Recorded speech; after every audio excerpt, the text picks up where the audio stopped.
Hi everyone, it's around 2 o'clock in the morning and I'm in the middle of the forest.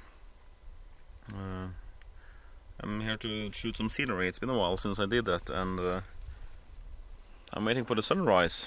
However, the sunrise is still a few hours away and it's pitch black. So I hope you can see me. I hope I'm somewhere in front of the camera. But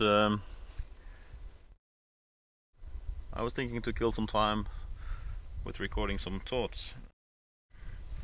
Specifically this time I'm going to talk about the problematic issue of hate crimes.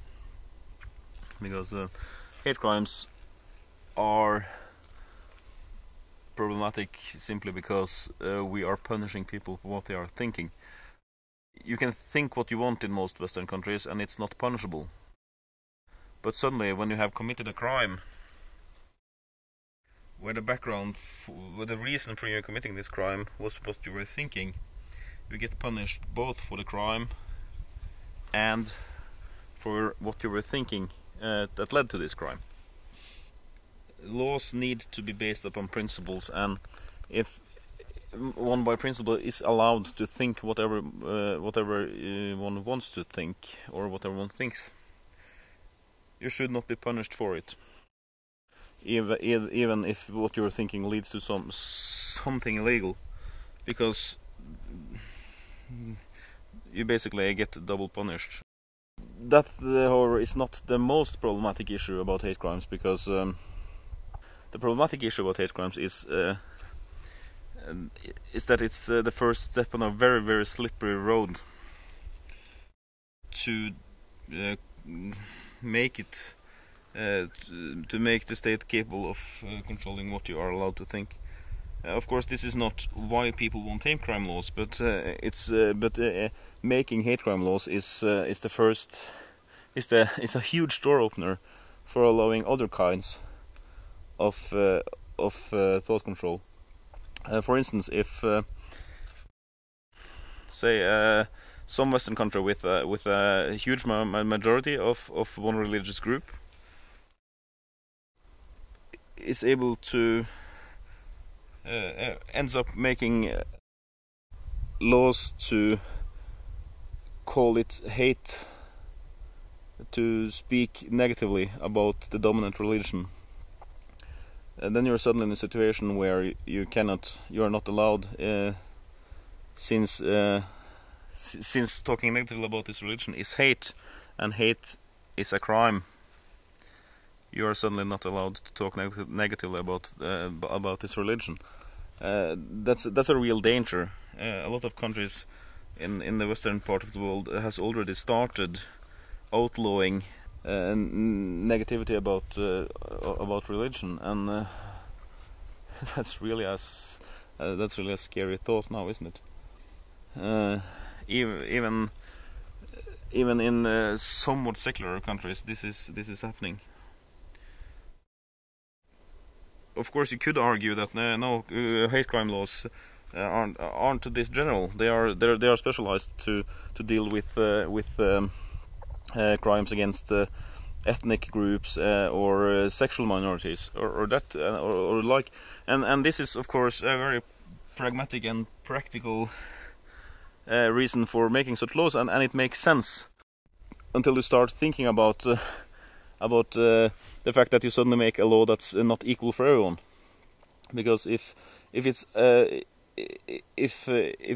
you disallow beating up a gay guy, but allows beating up a straight guy, then you suddenly end up with a law that favors one over the other. And I'm all for equality, but favoring a minority is not equality.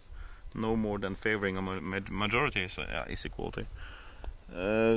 So to summarize, the problems are you cannot make a generalized law about hate crimes, because you'll end up with the possibility for everyone crying hate when they feel badly treated, and thus basically outlawing all kind of civil and and or non-civil discussion and protest if that's required. And likewise, you cannot create generalized hate crime laws, because you end up with a law that's not equal for all. But that's why hate crimes are so problematic in my eyes. Feel free to comment on this, and I assume not everyone agrees, but as a discussion about principles, I think you cannot claim anything to be a hate crime without creating major problems, either for equality or for possibilities of abuse of the law.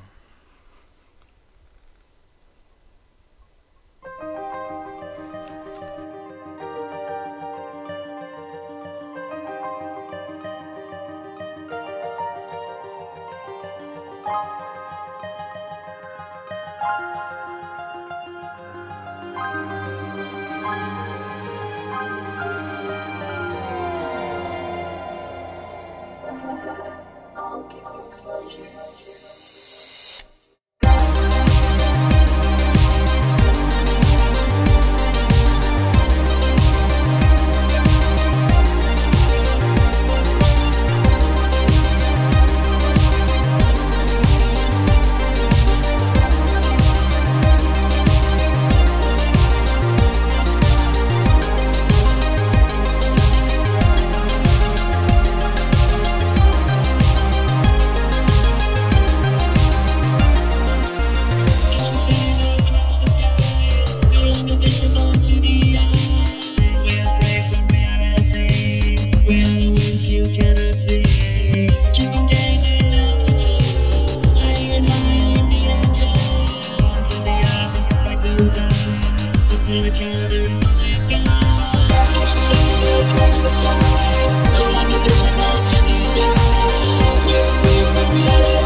I don't know how to fly.